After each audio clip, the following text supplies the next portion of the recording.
নমস্কার বন্ধুরা, সুভাষ সরকার ভিজুয়ালে সবাইকে স্বাগত।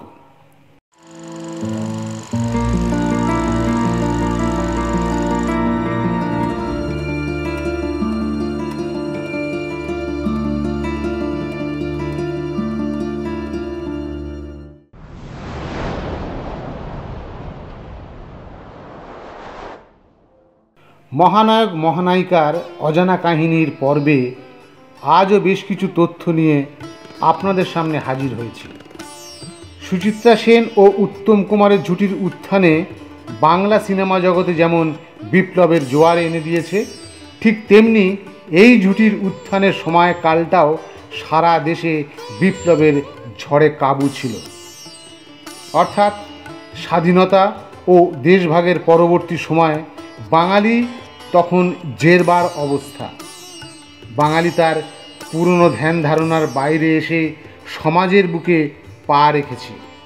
সদর অন্দরের স্থিতাবস্থা পরিবর্তন ঘটাচ্ছে, সামাজিক মূল্যবোধের খোল নলচে পাল্টে ফেলে যুগান্তকারী বিপ্লবে মশগুল। ঠিক এমনই এক দোলাচলের মুখে 1953 সালে মুক্তি পেয়েছিল উত্তম সুচিত্রার জুটি প্রথম ছবি 74.৫। ব্যাস, প্রথম ছবিতেই বাজিমাত। এই ছবির দর্শকদের মনে এতটাই স্থান করে নিয়েছিল যে ভানু বন্দ্যোপাধ্যায়ের গাল ভরা হাসি মুখের সংলাপ বাঙালির পর্দায় সুচিত্রা সেনের অভিনয় সত্তা বিচ্ছুরিত হওয়ার আগে টানা 2 দশক ধরে নায়িকা হিসেবে বাংলা চলচ্চিত্র জগতে কানন দেবী, রেণুকা রায়, সন্ধ্যা রানীর দাপট ছিল অভাবনীয়।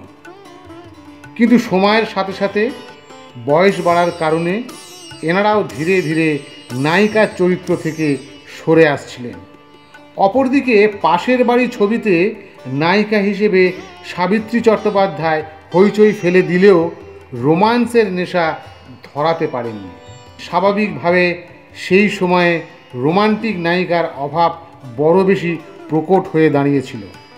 ঠিক এই সময় বাংলা চলচ্চিত্রকারদের মুখে হাসি ফোটাতে রূপলী পর্দায় অভ্যুত্থান ঘটল এই উত্তম সুচিত্রার অভূতপূর্ব রোমান্টিক জুটির আবির্ভাবে।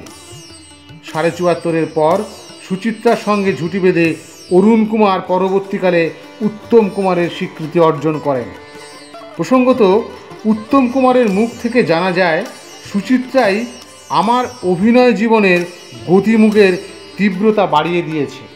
সুচিত্রার সঙ্গে জুটি বাঁধার পর উত্তম কুমারকে আর পেছনে ফিরে তাকাতে হয়নি। পর একে একে ওরা থাকে ওধারে, মরণের পর, অন্নপূর্ণার মন্দির, অগ্নি পরীক্ষা প্রভৃতি ছবিগুলির সফলতায় প্রতিষ্ঠা করে উত্তম সুচিত্রার জুটিকে। তাদের জুটির সফলতা কতটা আকাশ ছোঁয়া তা তৎকালীন কলকাতার বসুশ্রী সিনেমা হলের মালিক মন্টু বসুর কথাতেই স্পষ্ট। তার কথায়, সাদা কালো বিজ্ঞাপনে খবরের কাগজে ছাপা উত্তম সুচিত্রার নতুন ছবির ঘোষণার সাথেই শুরু হয়ে যেত দর্শকদের উদ্দীপনা।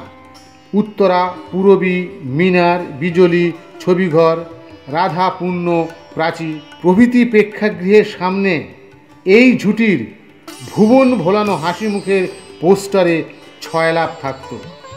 ছুটির দিনেও অ্যাডভান্স বুকিংয়ের বেশিরভাগ টিকিট শেষ হয়ে যেত। 3 দিনের অগ্রিম টিকিট দেওয়া সত্ত্বেও আমরা দর্শকদের চাপ সামলাতে হিমশিম খেয়ে যেতাম। আর তাছাড়া অগ্রিম টিকিট চালুই হলো এই ছুটির হাত ধরে। সুতরাং দর্শক শুধু নয়, বসুশ্রীর মতন হল মালিকের কথাতেই স্পষ্ট এই জুটির কারিশমা। তাহলে আর কি, আজ এই পর্যন্ত।